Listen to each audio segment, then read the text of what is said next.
Hello मेरे प्यारे दोस्तों, एजुकेशनल स्टडी पर आपका स्वागत है। ये आज का टॉपिक लेके आए हैं रासायनिक अभिक्रिया एवं समीकरण, जो क्लास 10th का है, केमिस्ट्री यानी मैटर नोट्स के बारे में बताने वाले हैं।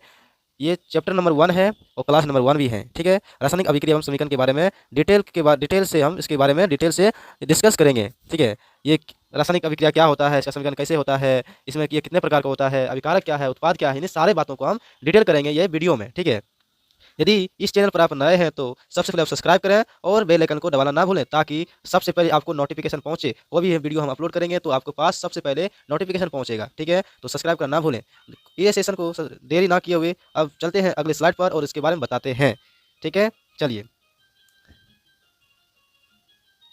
सबसे महत्वपूर्ण मूलक के बारे में हम कुछ बातें हम डिस्कस कर लेते हैं। ठीक है दोस्तों, तो सबसे पहले बोलता है ऋण मूलक किसको बोलते हैं और धन मूलक किसको बोलते हैं। ऋण मूलक जिसमें माइनस हो, ठीक है। धन मूलक जिसमें पॉजिटिव चार्ज हो, और ऋण मूलक नेगेटिव चार्ज हो। जिस पर पॉजिटिव चार्ज हो धन मूलक, जिस पर नेगेटिव चार्ज हो उसको ऋण मूलक कहते हैं। यानी हम छोटा सा एक टेबल लेके आए हुए हैं। यदि आपको चाहिए पूरा टेबल इसके बारे में तो आप कमेंट करके जरूर बताइएगा, तो उसके बारे में हम पूरा डिटेल से एक वीडियो अपलोड कर देंगे। ठीक है, तो सबसे पहले हम धन मूलक के बारे में डिस्कस करते हैं। तो हाइड्रोजन पर जो होता है पॉजिटिव चार्ज होता है। कितना होता है पॉजिटिव चार्ज, यानी पॉजिटिव चार्ज बना एक, इसका वैलेंसी में क्या होता है, इसका वैलेंसी हो गया एक, यानी संयुक्ता हो गया हाइड्रोजन का एक हो गया। सोडियम यानी प्लस, मतलब संयुक्ता कितना हो गया एक हो गया, प्लस एक सोडियम का। पोटेशियम का संयुक्ता कितना हो गया, पोटेशियम के प्लस यानी पॉजिटिव चार्ज प्लस एक हो गया। ठीक है, सिल्वर एजी प्लस, यानी इसमें एक संयुक्ता हो गया, सिल्वर का संयुक्ता एक हो गया। कैल्शियम Ca+2, यानी कैल्शियम का संयुक्ता जो होता है 2 होता है। मैग्नीशियम Mg+2, यानी मैग्नीशियम का संयुक्ता जो होता है 2 होता है। उसके बाद फेरस और फेरिक, फेरस का होता है Fe2+ और फेरिक का होता है Fe+3। ठीक है, ये सब क्या है, वैलेंसी के बारे में बता रहे हैं। ठीक है, ऋण मूलक तो क्लोराइड का जो होता है Cl- होता है, यानी इस पर नेगेटिव चार्ज होता है, यानी -1 हो गया इसका वैलेंसी। ब्रोमीन जो हो गया Br-, यानी इसका ब्रोमीन का जो हो गया -1 वैलेंसी। ठीक है, जो हाइड्रोक्साइड OH-, यानी हाइड्रोक्साइड का वैलेंसी कितना हो गया -1, जिसको हम संयुक्ता बोलते हैं। नाइट्रेट NO3, इसका वैलेंसी क्या हो गया -1 हो गया, नेगेटिव है इस पर। ऑक्साइड O2-, यानी इसका वैलेंसी हो गया -2 हो गया। कार्बोनेट CO3-2, यानी इसका बैलेंस क्या -2 हो गया। सल्फेट SO4-2, यानी इसका बैलेंस कितना हो गया -2 हो गया, यानी संयुक्ता -2 हो गया। ठीक है, ये जितना 10 चीज हम लिखे हुए हैं ये सब क्या एक संयुक्ता के बारे में हम लिखे हुए हैं। यदि इसका कैसे आता है, ये इसका क्वेश्चन कैसे बनेगा, तो ये बोलेगा कि हाइड्रोजन क्लोराइड का फॉर्मूला क्या होगा। तो हाइड्रोजन क्लोराइड का फॉर्मूला क्या होगा, तो ये लिखना हाइड्रोजन क्लोराइड का फॉर्मूला। यानी क्वेश्चन कैसे बनेगा, बोलेगा कि हाइड्रोजन क्लोराइड क्लोराइड इसका बोलेगा कि इसका संरचना सूत्र बना है और इसका सूत्र बोलना है। तो हाइड्रोजन का क्या होता है H होता है, और क्लोराइड का होता है C होता है, Cl होता है। ठीक है, और क्लोराइड का कितना वैलेंसी होता है एक होता है। ठीक है, और हाइड्रोजन का वैलेंसी कितना होता है एक होता है, यानी दोनों दोनों कट जाता है, दोनों दोनों कट गया, दोनों क्या कट गया ना, दोनों कट गया। और इसका कोना कोनी गुना होता है, यानी HCl बन गया। क्या दोनों एक एक कट गया तो कुछ बचा नहीं, तो दोनों आपस में गुना कर दो, HCl हो क्या बन गया, HCl बन गया। हाइड्रोजन क्लोराइड का बन गया क्या, HCl बन गया। ठीक है, उसी प्रकार आएगा कि सोडियम ब्रोमाइड क्या होगा, तो NaBr हो गया। पोटेशियम ब्रोमाइड क्या हो गया, KOH हो गया। ये सिल्वर नाइट्रेट है, यानी सिल्वर नाइट्रेट है ना, क्या करेगा सिल्वर नाइट्रेट। सिल्वर नाइट्रेट ये पूछा जाएगा, सिल्वर क्या होता है Ag+1, ये होता है ना +1। ठीक है, और नाइट्रेट का होता है NO3-, नाइट्रेट का होता है NO3-1, यानी इसका इधर चल जाएगा गुना में, इधर आ जाएगा, यानी AgNO3 हो जाएगा, AgNO3 हो जाएगा। ठीक है, यदि पूछा जाएगा कि यदि पूछा जाएगा क्या कैल्शियम सल्फेट का क्या हो जाएगा, कैल्शियम सल्फेट का क्या होगा, कैल्शियम सल्फेट यानी Ca+2 होता है, और सल्फेट का क्या होता है SO4-2 होता है, SO4-2 होता है। इसका माइनस था, इसका प्लस, यानी इस दोनों को कट जाएगा तो आपस में क्या गुना करेगा, तो CaSO4 हो जाएगा, CaSO4 हो जाएगा। ठीक है, इसी तरह पूरा आप बना सकते हैं इस पर। ठीक है, अब इसका देरी ना कीजिए किए हुए, इसका अगले नेक्स्ट स्लाइड पर चलते हैं। उसके बाद क्या आता है, टॉपिक का नाम रासायनिक अभिक्रिया, यानी इसका जो है मेन टॉपिक का नाम चालू होता है। रासायनिक अभिक्रिया किसको बोलते हैं। ठीक है, उसके बाद क्या आ गया, टॉपिक का नाम रासायनिक अभिक्रिया किसको बोलते हैं। चलिए उसके बारे में हम डिस्कस करते हैं। कहता है कि जब कोई पदार्थ अकेले या किसी अन्य पदार्थ से क्रिया करके एक या एक से अधिक भिन्न गुण वाले पदार्थ का निर्माण करता है, उसको बोलते हैं रासायनिक अभिक्रिया। मतलब समझिए कि कोई भी चीज अकेले या किसी अन्य पदार्थों से मिलकर, यानी कोई भी चीज अकेले या अन्य पदार्थों से मिलकर क्रिया करता है, रिएक्शन करता है, यानी ये दो है, ये एक पदार्थ है, ये एक पदार्थ है, दोनों में आपस में मिल जाएगा तो एक नया प्रोडक्ट बनाएगा। क्या बनाएगा, एक नया प्रोडक्ट बनाएगा ना, इसको बनाएगा ना, तो उसी को बोलते हैं रासायनिक अभिक्रिया। समझ में आया, निकलता कि या एक से अधिक पदार्थ आपस में मिलकर एक नए पदार्थ का निर्माण करता है, उसी को बोलता है रासायनिक अभिक्रिया। अभिकारक किसको बोलते हैं, उत्पाद को क्या बोलते हैं, जो अभिक्रिया में भाग लेता है ना उसको बोलता है अभिकारक। यानी क्या ये अभिक्रिया में भाग ले रहा है ना दोनों बंदा, एक ये गोला है, एक ये गोला है ना गोला। ये क्या है, ये अभिक्रिया में भाग ले रहा है, ये बन भाग ले रहा है ना, यानी जो अभिक्रिया में भाग लेगा उसी को बोलेंगे अभिकारक। यदि दोनों भाग लेकर जो एक नया प्रोडक्ट बनाएगा ना, एक नया उत्पाद बनाएगा ना, उसको क्या है उत्पाद। जो अभिक्रिया के फलस्वरूप बनता है, यानी जो अभी दोनों आपस में रिएक्शन करके जो चीज बना, नया चीज जो बना पदार्थ, उसी को बोलते हैं उत्पाद। यानी क्या होगा, उत्पाद जो होगा दायां साइड में आएगा, उत्पाद जो होगा दायां साइड में होगा, और अभिकारक जो होगा बायां साइड में होगा। अभिकारक बायां साइड में होगा और उत्पाद दायां साइड में होगा। जैसे कि दो गेंद है, यानी क्या है, ये दो गेंद है, दोनों गेंद आपस में जुटेगा, यानी अभिकारक में भाग लिया, यानी अभिक्रिया में भाग लिया अभिकारक, तो एक नया प्रोडक्ट बना दिया, दोनों आपस में जुट रहा है, वो जुट रहा है ना, ये उत्पाद बन गया। क्या बन गया, उत्पाद बन गया। जो अभिक्रिया के फलस्वरूप जो नया चीज बनता है उसको बोलते हैं उत्पाद। जैसे क्या H2 क्या है, गैस है, और O2 भी क्या है, एक गैस है। जब दोनों आपस में रिएक्शन करता है ना, तो 2H2O बनता है, यानी जल का उत्पाद करता है। यानी अभिकारक में कौन कौन भाग लिया था, हाइड्रोजन और ऑक्सीजन मिलकर जल का निर्माण करता है। दोनों का वैलेंसी सेम टू, यानी संयुक्ता सब क्या सेम सेम, यानी ये क्या अभिकारक हो गया, इधर क्या बन गया, उत्पाद बन गया। चलिए अब नेक्स्ट स्लाइड पर, ये समझ गए होंगे आप रासायनिक समीकरण अब किसको बोलते हैं। ठीक है, पीछे भी रासायनिक समीकरण समझाया अभी, तो ये रासायनिक अभिक्रिया और रासायनिक समीकरण के बारे में समझते हैं।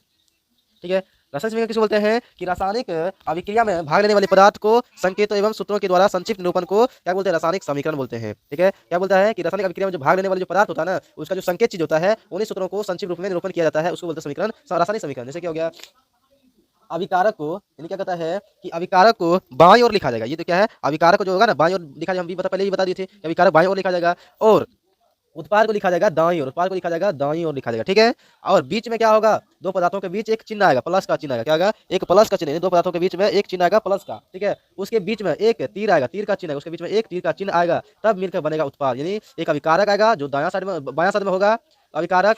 ठीक है, जो अभिक्रिया में भाग लेता है उसी को बोलते हैं अभिकारक, तो बायां साइड में लेता है। ठीक है, उसके बीच में एक चिन्ह आता है, कौन सा, प्लस का चिन्ह आता है। फिर O2 भाग लिया उसमें, फिर वो एक नया एरो बना के एक तीर आया, उसके बीच में एक तीर आएगा। ठीक है, एक तीर आएगा, उसके बाद MgO मिलकर बन गया, यानी Mg प्लस O2 मिलकर रिएक्शन किया तो MgO मिलकर बनकर रेडी हो गया। ठीक है, समझ गए यहाँ तक। चलिए अब नेक्स्ट स्लाइड पर समीकरण के प्रकार देखो। समीकरण कितना प्रकार का, रासायनिक समीकरण जो होता है दो प्रकार का होता है। एक होता है संतुलित समीकरण, दूसरा होता है असंतुलित। एक होता है असंतुलित समीकरण, दूसरा होता है असंतुलित समीकरण। यानी एक असंतुलित और जो संतुलित, मतलब जो भार में समान है तो संतुलित हो गया, जो भार में असमान है तो असंतुलित। यदि आप देखिए घर में तोले होंगे कोई क्या तराजू पर कोई सामान तोले होंगे ना, तो एक बटखरा देखिए नीचे की ओर हो जाता था, एक बटखरा जो सामान बटखरा का सामान नीचे होता था, और जिस पर जिसको तोल रहे हैं वो सामान ऊपर हो जाता है। यानी दोनों क्या असंतुलित है, यानी कोई दोनों आपस में समान नहीं है, तो दोनों समान करने के लिए कुछ ना कुछ विधि लगाते थे। क्या करते थे, उस पर और जो पदार्थ होगा और पदार्थ हम डाल देते थे, तो दोनों क्या होता था, बराबर हो जाता था ना, उसी को बोलते हैं संतुलित।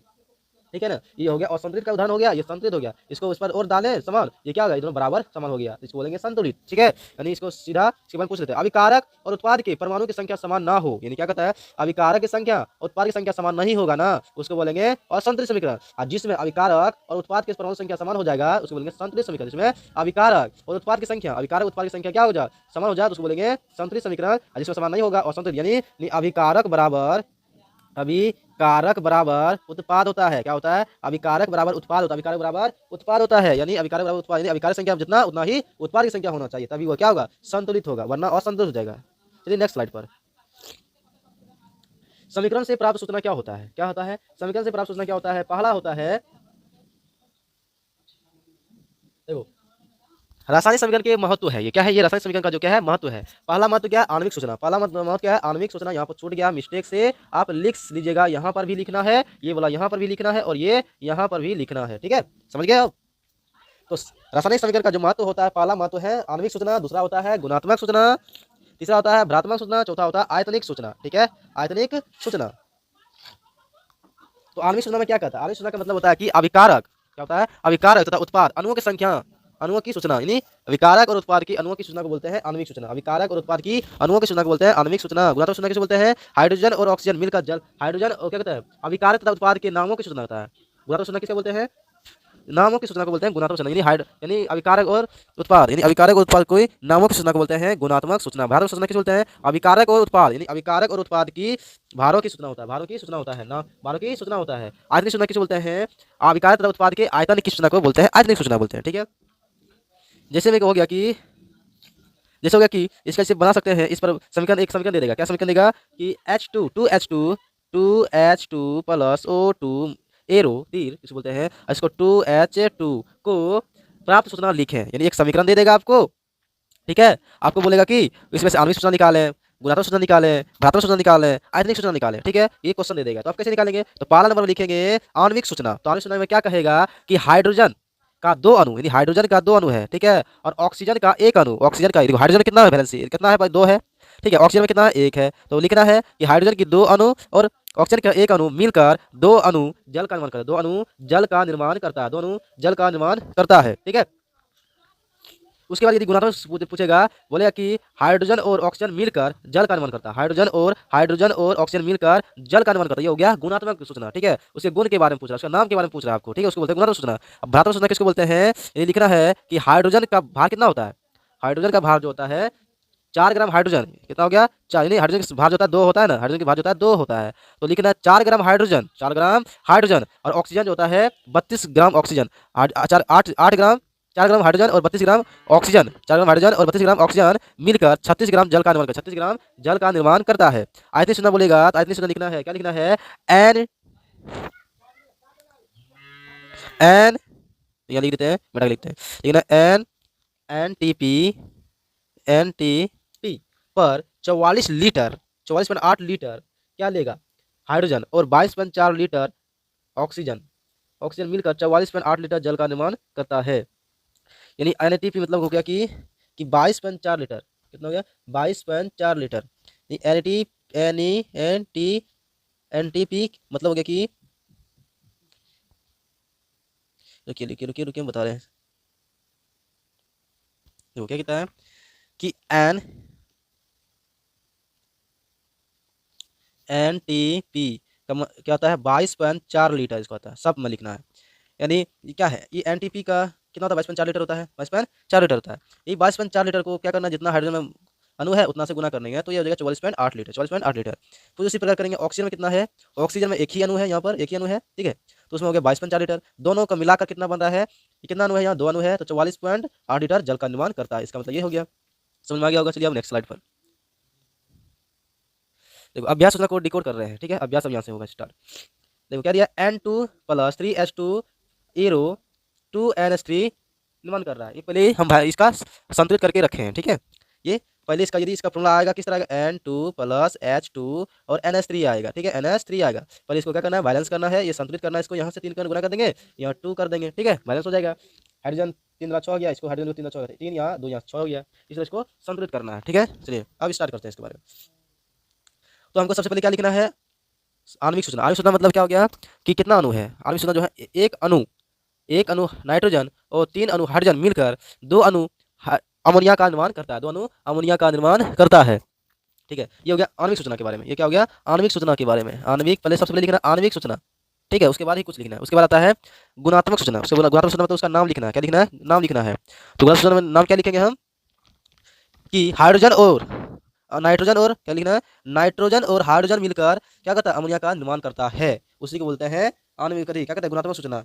भारात्मक सूचना किसको बोलते हैं, भारात्मक सूचना कहते हैं कि 28 ग्राम नाइट्रोजन मिलकर 28 यानी नाइट्रोजन का भार कितना होता है 28 ग्राम नाइट्रोजन, और हाइड्रोजन का भार होता है 2 ग्राम, और 2 से गुना करते 3 में 6 ग्राम हो गया हाइड्रोजन, 6 ग्राम हाइड्रोजन मिलकर 34 ग्राम अमोनिया का निर्माण करता है, ये लिख देना है। आयतन सूचना लिख देना कि एनटीपी के अनुसार, एनटीपी के पर 22.4 लीटर नाइट्रोजन और 67.2 लीटर हाइड्रोजन मिलकर 48.8 लीटर अमोनिया बनाता है, ठीक है, ये अमोनिया का निर्माण हो गया। उसके बाद C2+2H2 एरो CH2, यानी सबसे पहले लिखना क्या, आणविक सूचना, क्या लिखेगा, आणविक सूचना, आणविक सूचना। इसमें क्या लिखना पड़ेगा आपको कि एक अणु कार्बन और 2 अणु हाइड्रोजन मिलकर एक अणु मीथेन का निर्माण करता है, एक अणु मीथेन का निर्माण करता है। उसके बाद बोलेगा गुणात्मक सूचना, यानी कार्बन और हाइड्रोजन मिलकर क्या बनता है, मीथेन का निर्माण करता है, कार्बन और हाइड्रोजन मिलकर मीथेन का निर्माण करता है। उसके बाद पूछेगा आयतनिक सूचना आएगा। उसके बाद क्या लिखना है, एनटीपी के अनुसार 22.4 लीटर कार्बन और 44.8 लीटर हाइड्रोजन मिलकर 22.4 लीटर मीथेन का निर्माण करता है, ठीक है। आज के समय इतना ही रहने दीजिए, हम मिलते हैं अगले दिन। अब चैनल पर नए हैं तो सब्सक्राइब करना भूलें, ताकि आपके पास सबसे पहले नोटिफिकेशन पहुंचे, ठीक है। यह वीडियो आपको कैसा लगा कमेंट कर जरूर बताएं। हम मिलते हैं अगले दिन। यदि इसका पीडीएफ चाहते हैं तो टेलीग्राम आपको ज्वाइन करना पड़ेगा, वहाँ से इसका पीडीएफ मिल जाएगा, ठीक है। इसका नाम है एजुकेशन स्टडी